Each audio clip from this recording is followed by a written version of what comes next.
অভিশাপ দিয়েছি, বেশি দিন টিকবে না। কাল প্রত্যক্ষভাবে কেউ নির্বাচন চাচ্ছে না এমনটা কখনোই স্পষ্ট হয়নি এখন পর্যন্ত, কিন্তু যদি পরোক্ষের জায়গাটায় আসি, কেউ কেউ হয়তো অনাগ্রহ প্রকাশ করছেন, আর সর্বাত্মক চেষ্টা যে বানচাল করতেই হবে সেটা তাহলে কারা করছেন?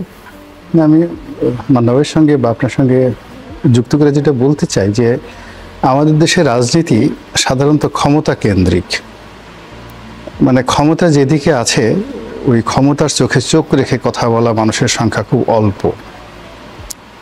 আর রাতারাতি দেখা গেল যে একজন মানুষ খুব সাধারণ অবস্থা থেকে সকালবেলা হয়তো দেখা গেল মান্না ভাইয়ের অফিসের একজন অফিস বেয়ারার ছিলেন, বিকালবেলা দেখা গেল তিনি মন্ত্রী হয়ে গেছেন। আমাদের দেশের পাবলিক সেন্টিমেন্ট হলো মান্না ভাইকে পাবলিক চিনবেন না, তারা ওই তার যে অফিস বেয়ারা তার কদম মোবারক স্পর্শ করার জন্য এমন দৌড় শুরু করবে, মান্না ভাই তখন ভয়ে মানে দরজা বন্ধ করতে বাধ্য হবে। এটা হলো আমাদের দেশের একটা সাধারণ মন মানসিকতা। তো সেই মন মানসিকতা এই মুহূর্তে ক্ষমতা দৃশ্যমান কাদের হাতে? ক্ষমতা হলো ডক্টর মোহাম্মদ ইউনূসের হাতে, আর ওনার মুখপাত্র হিসেবে যিনি আছেন শফিকুল ইসলাম সাহেব আছেন, তো তারা শফিকুল আলম সাহেব আছেন। তো তারা দুজন তাদের যত রকম শক্তি আছে, বাংলা ভাষা তারা যতটা জানে তা দিয়ে, আবার ইংরেজিতেও তারা যে স্ট্যাটাস দিয়েছে বাংলা এবং ইংরেজি দুটো দিয়ে তারা সর্বোচ্চভাবে মানে with all efficiency and professionalism, তারপর অল পাওয়ার অ্যান্ড ম্যাগনিফিসেন্সি সব কিছু দিয়ে তারা বলার চেষ্টা করছে কিয়ামত হয়ে গেল, ফেব্রুয়ারি মাসের প্রথম সপ্তাহে নির্বাচন হবে। অর্থাৎ এখানে কিয়ামত শব্দটা তারা বলেনি, আমি এখানে বললাম যে কোনো কিছুই মানে এনিথিং এই নির্বাচন বানচাল করতে পারবে না। তো সেখানে আসলে যেহেতু আমাদের ক্ষমতা কেন্দ্রিক রাজনীতি, ক্ষমতার সবচেয়ে শীর্ষ যে জায়গা, সেখান থেকে এত বড় একটা অ্যাসুরেন্সের পর বানচালের চিন্তাটা আমার মাথায় আসছে না। আমি এটা মানে একটা প্রথমত চিন্তা থেকে বাদ দিছি যে যতক্ষণ পর্যন্ত ওনারা চেয়ারে আছেন, ক্ষমতা আছেন, আমি সর্বান্তকরণে বিশ্বাস করতে চাই যে তারা এই কথাগুলো বলেছেন অন্তরের অন্তঃস্থল থেকে, এবং তারা তাদের উইথ অল মেশিনারিজ তারা এটা করে দেখাবেন। দ্বিতীয়ত হলো তারা আরও একটা জিনিস বলেছেন যে শুধু নির্বাচন নয়, সর্বকালের সেরা একটা নির্বাচন তারা করে দেখাবেন। বাংলাদেশে এরকম নির্বাচন আর কখনো হয়নি, একটা সেরা নির্বাচন। এই গেল ক্ষমতার একটা বলয়। আর যেটা হলো যারা আগামীতে ক্ষমতা আসবে বলে দেশের মানুষ একেবারে 99.99% মানুষ যেটা মোটামুটি আগেই সিল মেরে বলে দিয়েছে, বিএনপির কথা বলছেন, রাইট, অর্থাৎ বিএনপি ক্ষমতায় আসবে। তো এটা সবাই বলে দিয়েছে। বাকি 0.01% তারা হয়তো মনে করে যে মান্না ভাইদের মতো ছোট ছোট দল তারা পিআর পদ্ধতিতে গিয়ে দেখা যাচ্ছে যারা কোয়ালিশন করে একটা বড় রাজনৈতিক জোট করে, ভারতের একটা সময় ভিপি সিং হয়েছিলেন, তো ওইরকম হয়ে যেতে পারেন। তো এটার সংখ্যা খুব অল্প। আর বাকি 99.99% লোক মনে করে বিএনপি আসবে। এখন তারা কি 280টা পাবে না 260টা পারবে, এটা নিয়ে দু একজনের মধ্যে একটু বিতর্ক থাকতে পারে, 10-20টা সিট কম বেশি নেই, কিন্তু তারাই আসবে। এখন সেই দলের যারা কর্তা ব্যক্তি, আবার সেই দলের মধ্যে যারা খুব বিএনপির কথা বলছেন, বিএনপি 260 এরকম পেয়ে যাবে, মানে বিএনপির যারা লোকজন, আমি আমার কথা বলছি না, তারা মনে করেন যে 260টা থেকে 280টা তারা পেতে পারেন। ওইটা নিয়ে 10-20টা সিট কম বেশি, কিন্তু তারা ব্রুট মেজরিটি পাবেন, 2/3 মেজরিটির বেশি পেয়ে যাবেন, এই বিশ্বাসটা বিএনপির। তাহলে বোঝার চেষ্টা করুন যে 99% লোক যদি মনে করে বিএনপি ক্ষমতা আসবে, আর বিএনপির লোক মনে করছে তারা এই পরিমাণ সিট তারা পাবে, তো ওখানে তাদের যে আত্মবিশ্বাস, কনফিডেন্সটা লেভেলটা কোন পর্যায়ে। থার্ডলি হলো এই দলের মধ্যে আবার কতগুলো স্তর আছে। তো এই দলের মধ্যে সর্বময় ক্ষমতা জনাব তারেক রহমান সাহেবের হাতে। তিনি লন্ডনে বসে দলকে যেভাবে আঙ্গুলি হেলন করেন সেভাবেই দলটা চলে। এর বাইরে কোনো ইফ নাই, বাট নাই, কিন্তু নাই, দাড়ি নাই, কমা নাই, কোনো সেমিকোলন নাই। তারেক রহমান সাহেব যেটা বলেন সেটাই। তো সেখানে তারেক রহমান সাহেব নিজে আশাবাদ ব্যক্ত করেছেন যে ফেব্রুয়ারি মাসে নির্বাচন হবে। সেকেন্ড থিং হলো ওনার বাংলাদেশে যারা রাইট হ্যান্ড আছেন, তার মধ্যে এখন সবচেয়ে কর্তা ব্যক্তি যিনি আছেন তার নাম হলো জনাব সালাউদ্দিন সাহেব। তিনিও নির্বাচনের ব্যাপারে একেবারে শতভাগ নিশ্চিত। অর্থাৎ ডক্টর মোহাম্মদ ইউনূস, ওনার শফিকুল আলম সাহেব আছেন, সালাউদ্দিন সাহেব, আর যারা আছেন তারেক রহমান সাহেব, তো সবাই মিলে নির্বাচন হওয়ার ব্যাপারে তাদের কোনো বিন্দু মাত্র সংশয় নেই। তা আমরা যারা বাকি যারা লোকজন আছে, এখানে আমি তো কোনো সংকট দেখছি না। অ্যাজ লং অ্যাজ আপনি বাংলাদেশের অস্তিত্বকে বিশ্বাস করেন, বাংলাদেশের পাওয়ার পলিটিক্সকে বিশ্বাস করেন, মন মানসিকতা বিশ্বাস করেন, ফলে ওখানেই ভাবতে হবে। যেভাবে আমরা শেখ হাসিনার জামানাতে ওই একই কথা শুনছি, টেলিভিশন খুলে আমাদের দেখতে হয়েছে, উই হ্যাড নো অপরচুনিটি। আমরা একেবারে যখন উনি হেলিকপ্টারে চলে গেছে কোথাও, তারপরেও আমাদের বিশ্বাস করতে 24 ঘন্টা লাগছে। 5 তারিখ পর্যন্ত আসলে অনেকেই বিশ্বাস করতে পারিনি আসলে সে সেইভাবেই গেছে কিনা। এটা হলো আমাদের একটা পাওয়ার পলিটিক্স। এবং উনি ওনার গণভবনে বসে যে কথাগুলো বলতেন, সেটা সত্য হোক, মিথ্যা হোক, অন্যায় হোক, ডাজ নট ম্যাটার, আমরা ওইটার সঙ্গে কমপ্লাই করতাম। তো এখন বাংলাদেশের যে প্রেক্ষাপট, ক্ষমতা যাদের হাতে আছে এবং আগামীতে ক্ষমতা যাদের কাছে আসবে, তারা সবাই মিলেই 2026 সনের সেই ফেব্রুয়ারি মাসে নির্বাচন করবে। এই গেল একটা মেরুকরণ। আরেকটা মেরুকরণ হলো, ধরেন ইনকেস মান্না ভাই যেটা বললেন যে যদি নির্বাচন না হয় বা অন্য কিছু না হয়, এখানে মিলিটারি ক্ষমতায় আসবে বা মার্শাল্লাহ হতে পারে, জরুরি অবস্থা হতে পারে। এখন এরটা যারা করবে তারা তো আরও ফরওয়ার্ড, তারা বলছে যে না, 2026 সনে যাওয়ার দরকার নাই, 2025 সনের ডিসেম্বর মাসের মধ্যেই নির্বাচন তড়িঘড়ি তারা সুন্দরভাবে করে তারা তাদের মতো ব্যারাকে ফিরে যাবে।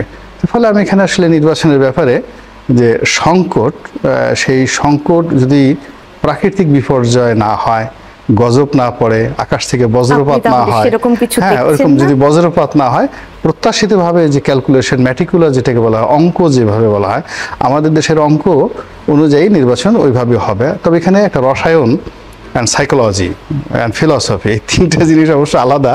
এই তিনটার কারণে যদি কোনো পরিবেশ পরিস্থিতি তৈরি হয়, তখন আবার আমরা নতুন করে ভাববো। কিন্তু এখন পর্যন্ত অ্যাজ লং অ্যাজ ম্যাথমেটিক্স, যেখানে সংখ্যা আছে, সংখ্যা তত্ত্ব আছে, সেখানে নির্বাচন না হওয়ার কোনো রিজন আমি দেখছি না। আমি বলছিলাম মানে সাইকোলজিক্যাল যে জায়গাটা, যে নির্বাচন না হওয়ার ব্যাপারে 12টা নির্বাচনের কথা বললেন, এবং পরে বললেন যে ভোটাররা তাহলে যদি সেই পরিবেশটা না পায় ভোট দিতে যাবে না, সেই পরিবেশ কি নিশ্চিত হবে না? এখন পর্যন্ত যে পরিবেশ পরিস্থিতি রয়েছে, সেক্ষেত্রে আমার কাছে মনে হচ্ছে যে এটা যদি কন্টিনিউ করে এবং যাতে বলা হয় নাটকীয় কোনো পরিবর্তন না আসে, এবং সেক্ষেত্রে দেখা যাচ্ছে যে 2024 সনে যেভাবে একটা আমিডামির নির্বাচন হয়েছে, ওটার একটা ডিজিটাল আপগ্রেড ভার্সন, সেটা হয়তো ফেব্রুয়ারি নির্বাচন হতে যাচ্ছে। এটা যদি একটু ব্যাখ্যা করতেন, মানে আপগ্রেড কিভাবে, ডিজিটাল, মানে এই জায়গাটা। ফাইন। যেমন আপনি 2014, 18 এবং 24 তিনটা নির্বাচনের প্রকৃতি দেখেন। 2014 সনে যে এমন একটা নির্বাচন হতে পারে, বিনা ভোটের নির্বাচন, এটা আমরা বাংলাদেশে কেউ কল্পনা করতে পারিনি। ইভেন আমরা যারা পলিটিক্সে এই যে বিশ্লেষক হিসেবে বড় বড় কথা বলেছি, এইভাবে একটা বিনা ভোটের নির্বাচন হতে পারে, এটা আমাদের কল্পনার মধ্যে ছিল না। এটা একটা সারপ্রাইজ, এবং যেখানে সারপ্রাইজ হয় সেখানে অনেক কিছু ঘটে, আনএক্সপেক্টেড অনেক কিছু ঘটে। সারপ্রাইজ মানে এটা ভেলকিবাজি, যখন আপনার সামনে একটা ভেলকিবাজি হয় তখন আনএক্সপেক্টেড কিছু ঘটে। 2 নম্বর হলো এরকম একটা নির্বাচন 5 বছর কন্টিনিউয়াসলি টেনে নেওয়া যেতে পারে, এটাও আমাদের স্বপ্নের মধ্যে ছিল না। আমরা মনে করেছিলাম হয়তো অতীতে 15 ফেব্রুয়ারি যেভাবে নির্বাচন হয়েছে, ওরা হয়তো 2 মাস সময় নিয়েছে, এরা হয়তো 4 মাস সময় নেবে, এরপরে আর একটা নির্বাচন হবে। কিন্তু আমরা সারপ্রাইজ কাটতে দেখা গেল 5 বছর চলে গেল। এবং এই 5 বছর আমরা ভয় পেতে, আশান্বিত হতে হতে, নির্যাতিত হতে হতে এমন বেকুব হয়ে গেলাম সবাই। 2018 সালে আমাদের ব্রেনে কাজই করলো না যে আমাদের সঙ্গে আবার একটা বড় প্রতারণা করা হচ্ছে। রাজ্যের সব বড় বড় মানুষ, ডক্টর কামাল থেকে শুরু করে বাংলাদেশের যত লোক, রাজনৈতিক দলগুলো একেবারে সাবেক প্রধানমন্ত্রীকে প্রাণ ভরে দোয়া করলেন, বিশ্বাস করলেন, তার হাতের খাবার খেলেন। আনন্দ ঘন পরিবেশ দেখে মনে হলো যে পৃথিবীর সবচেয়ে সেরা একটা সুন্দর নির্বাচন হতে যাচ্ছে। দক্ষিণ আফ্রিকায় নেলসন ম্যান্ডেলা যেরকম একটা সুন্দর কাজ করেছেন 2018 সনে, ওইরকম একটা পরিবেশ হবে। তা আমরা যারা ওটা বিশ্বাস করে মাঠে গিয়েছি, উইদিন 4-5 দিনের মধ্যে, মান্না ভাইয়েরও পাইনি, কিন্তু আমাদের মধ্যে আমরা যারা একটু বেয়ারা টাইপের ছিলাম, যা কই মাছ যেভাবে ক্যাসে দিয়ে যে ভিতরে মাল মশলা ঢুকানোর জন্য, তা আমাদের মধ্যে ভয় এবং আতঙ্ক ঢুকানোর জন্য যা যা করা দরকার ম্যাটিকুলাসলি সারা বাংলাদেশে একই সাথে করা হয়েছে। নেতাকর্মীদেরকে মারধর, মামলা, মোকদ্দমা, তারপর সে কাউকে যদি রক্ত ঝরাতে হয়, কাউকে কাটতে হয়, মারতে হয়, ওই জিনিসগুলো। এবং এটা আমরা স্বপ্নেও কল্পনা করতে পারিনি। ইট ওয়াজ আউট অফ ইমাজিনেশন। এরপর আমাদের আরও প্রায় 4 বছর চলে গেল যে আমরা ওইভাবে শুধু আশ্চর্য যে আর কি। এরপর তো বোধহয় কিয়ামত ছাড়া, আল্লাহর ডাইরেক্ট হস্তক্ষেপ ছাড়া শেখ হাসিনার জমানার আর শেষ হবে না।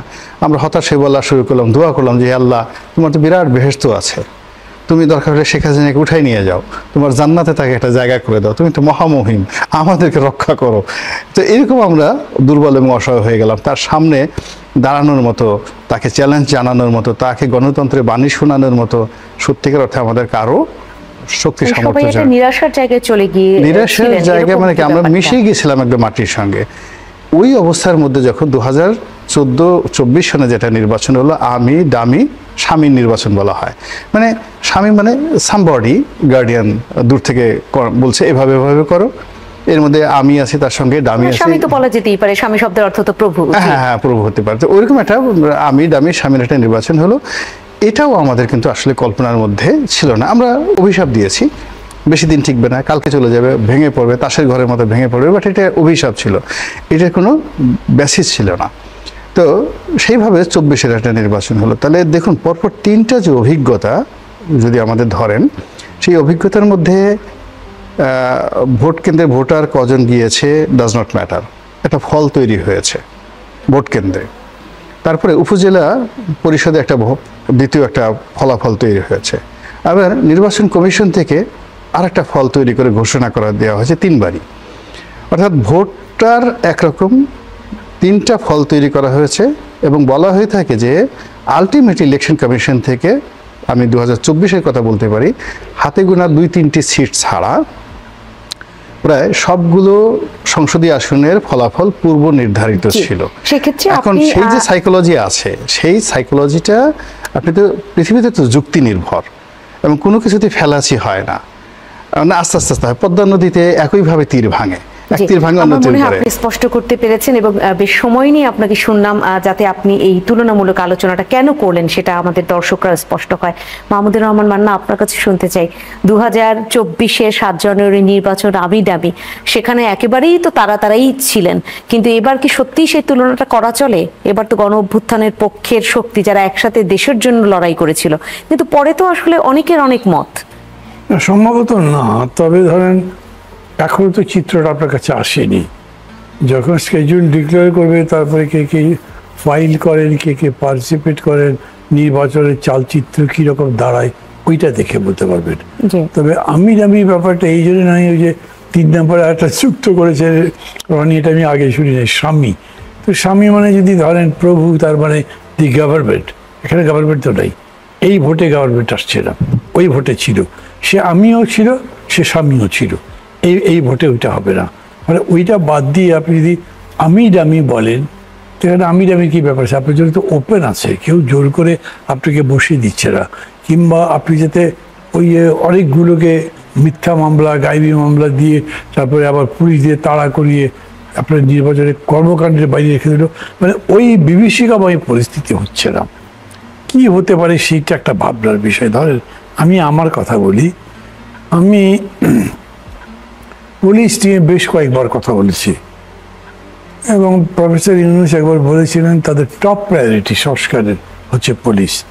যদিও পুলিশ সংস্কার কমিশন যাওয়া হয়েছে, সেটা আমাদের এই ঐকমত্য কমিশনের আওতায় আনা হয়নি, ওটা তারা তাদের মতো করবেন। মাঝে মাঝে বলছেন না এটার এত% হয়েছে, এত% হয়েছে, কিন্তু দেখলাম যা বাস্তবত বা এখনও যা দেখছি তাতে থোড় বড়ি খাড়া বড়ি থোড়, আমি কোনো চেঞ্জ দেখি না। বরঞ্চ কিছু কিছু জায়গাতে প্রশ্ন হয়। আমি চট্টগ্রাম বিশ্ববিদ্যালয়ের ছাত্র ছিলাম, প্রফেসর ইউনূস ওই ইউনিভার্সিটির টিচার, হি ওয়াজ মাই ডাইরেক্ট টিচার। ওইখানে যা হলো ছাত্রদের উপরে, আপনার প্রতিবেশীরাই করুক, ওই এলাকাবাসী করুক, যেভাবেই হোক, মানে ফেসবুকে দেখাচ্ছে যে প্রক্টর, ভাইস চ্যান্সেলর কাঁদছেন আর আহ্বান জানাচ্ছেন, আসুন, আমরা কিন্তু মারা যাচ্ছি, পুলিশ যায়নি। পরে আবার অনেক মেকানিজম করে দিয়ে যাওয়া হলো। তো আমি এটা সবার মধ্যে বলেছি, প্রফেসর ইউনূসের সাথে আমাদের পরশুদিন বৈঠক ছিল, তাকেও আমি জিজ্ঞেস করেছি যে আপনার বিশ্ববিদ্যালয়, which is also my university, সেইখানে এইরকম কাণ্ড ঘটতে পারে, তো ভোটের কেন্দ্র 100টা জায়গা থেকে ব্যালট বাক্স নিয়ে চলে গেলে পুলিশ বাধা দেবে কী কারণে? বিকজ তারা তো জানে যে কে জিতছে, তার সাথে তারা চ্যালেঞ্জ করবে না। যারাই করুক, যে এলাকাতে যার শক্তি, তাকে পুলিশ চ্যালেঞ্জ করতে পারবে না। তো এটা কি ভালো ভোট হবে? আপনি বলছেন সবচাইতে ভালো ভোট দেবে, মানে উপহার দেবেন, বিশ্ববাসী অবাক হয়ে দেখবে। আর আমি দেখছি যে এমন একটা থার্ড ক্লাস টাইপের ভোট হবে যে মানুষ অবাক হয়ে যাবে, কি বললো আর এটা কি হচ্ছে। তো ওই অর্থে আমি বলছি যে আমি দামি না হোক, এটা আর এক ধরনের হতে পারে, কোনোটাই ধরনের সিমিলার হয় না। আজকে যা হয়েছে 1 বছর 2 বছর 10 বছর পর একদম ওটারই রিপিটেশন হয় না, ওটার সাথে সিমিলারিটি থাকে কিন্তু একটু আরেকটু ডেভেলপ ফর্মে বা অন্য কোনো ফর্মে হয়। তো এই রকম তো হতেও পারে, এটা কোনো গ্যারান্টি কিন্তু এখন পর্যন্ত নেই। আমি মনে করি যে এরকম হতে পারে, এবং এটা আমি একা প্রফেসর ইউনূসকে দোষ দিব না। উনি 1 বছরে সংস্কারের দিকেও এমন কিছু করতে পারেন নাই, বা উনি একা করবেন কেন? টোটাল গেমটা সরকারি গেম না, এটা it is a total national game. এটার মধ্যে আপনার পলিটিক্যাল পার্টিগুলো পার্টিসিপেট করবে, সিভিল সোসাইটি করবে, সবাই করবে, কিন্তু সবাই তো করে নাই। আর উনি সবাইকে সেরকম করে ইনভলভ করবার চিন্তা করেছেন বলেই আমার মনে হয় না। এটা আমি তাকে বললাম যে আপনি আলাদা আলাদা করে ডেকে যে কথা বলছেন, আপনি একসাথে ডেকে বলেন লোক এই সময় ইলেকশন, এই তার সম্ভাবনা, এই তার বাধা, এই বাধাগুলো দূর করতে আমি আপনাদের কাছে এই সহযোগিতা চাই। মানুষও জানতো এটা একটা ভালো জিনিস হতো, উনি তো এগুলো কিছু করেননি। একসাথে ডেকে সেই জায়গাটায় নুরুল হক নুরের উপর যে হামলা, সেই হামলার বিচার না হলে আগামীতে সচিবালয় ঘেরাও করা হবে, কারণ গণ অধিকার পরিষদ জানতে চায় সরকার কেন ব্যবস্থা নিচ্ছে না। কিন্তু সেই জায়গায় এবি পার্টির সাধারণ সম্পাদক ব্যারিস্টার আসাদুজ্জামান ফুয়াদ একটি কথা বলেছেন, নূরের উপর হামলার বিচার না হলে অন্তর্বর্তী সরকার ভয়াবহ পরিণতির মুখে পড়তে হবে, এবং নূর শুরু, নূর দিয়ে শেষ হবে না, সেক্ষেত্রে ফাঁসির দড়ির যত্ন নিতে বলেছেন তাদেরকে। এই কথা বলবার আসলে কারণটা কি? এখানে আসলে আমি বা মান্না ভাই আমাদের অবস্থান থেকে আসলে নূর, ফুয়াদ এদের বক্তব্য নিয়ে কথা বলাটা আসলে শোভনীয় নয়।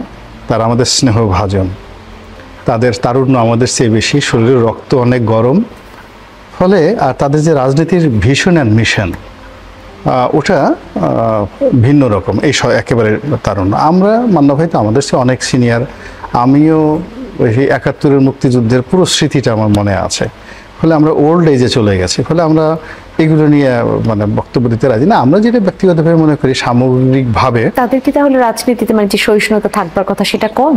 যাদের না না না, তারুণ্যর একটা সময় আছে এখন, এই যে যেটাকে বলা হয় জেএনজি।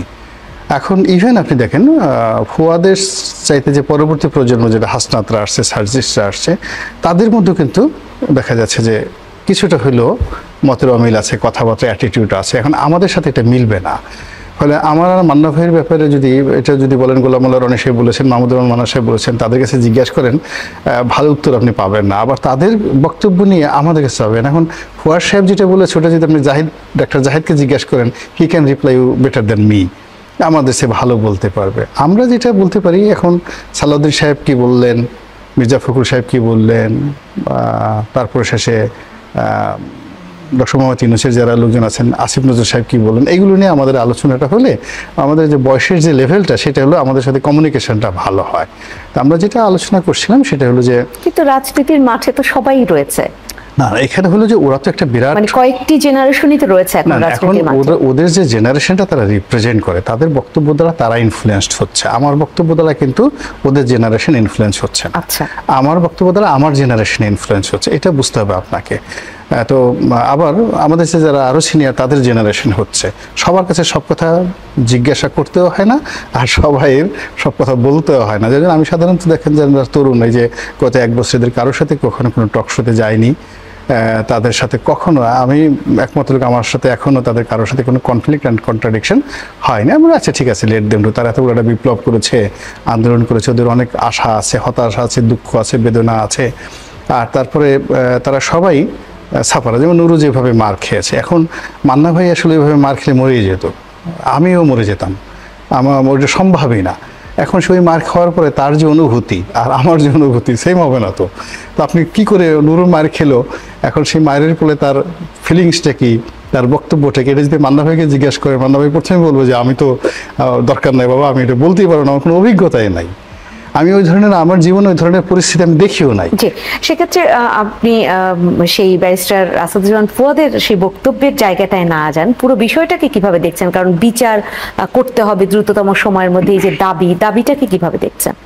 না না না, তারা যারা ক্ষতিগ্রস্ত হয়েছে তাদের তো সবার মধ্যে একটা বন্ধুত্ব আছে। নুরু, ফুয়াদ, অন্যান্য যারা আছেন তাদের তো মানে রাজনীতির ফিলসফিতে একটা সমপর্যায়ের একটা বন্ধুত্ব আছে। তো তারা তো সাফারার তারা মানে এখানে বিচার চাইবেই। আর রাষ্ট্র যেটা আছে, রাষ্ট্রের অ্যাঙ্গেল থেকে দেখবে। এখন বিচার যেমন যেটা হচ্ছে, বিচার তো তাদের ইচ্ছা মতো যদি হয় তাহলে তো এটার বিচার হলো না। বিচার হলো এখানে একটা জুডিশিয়াল কমিটি হয়েছে। এখন জুডিশিয়াল কমিটি তারা দেখবে যে তুমি সেখানে কি কেন গিয়েছিলে, মানে সেখানে মপ করার জন্য তুমি কেন গিয়েছিলে। 2 নম্বর হলো যারা মপ মানে তাকে মেরেছে তাদেরকে জিজ্ঞাসা করা হবে যে এই যে যেভাবে তোমরা তাকে মেরেছো এর চেয়ে কি ইজিয়েস্ট হয়ে তোমাদের প্রোটোকলের মধ্যে ছিল না, এই বিষয়গুলো তো আসবে। তো এটা রাজনীতির একটা পলিসি। যারা রাষ্ট্র চালায় তাদের রাষ্ট্রের প্রোটোকল অনুযায়ী তারা বিচার করবে, তদন্ত করবে। আর যারা রাজপথে সংগ্রামী তারা তাদের ইচ্ছা মতো অনুযায়ী তারা সেই দাবি দেওয়া চলবে। কিছুটা সময় তো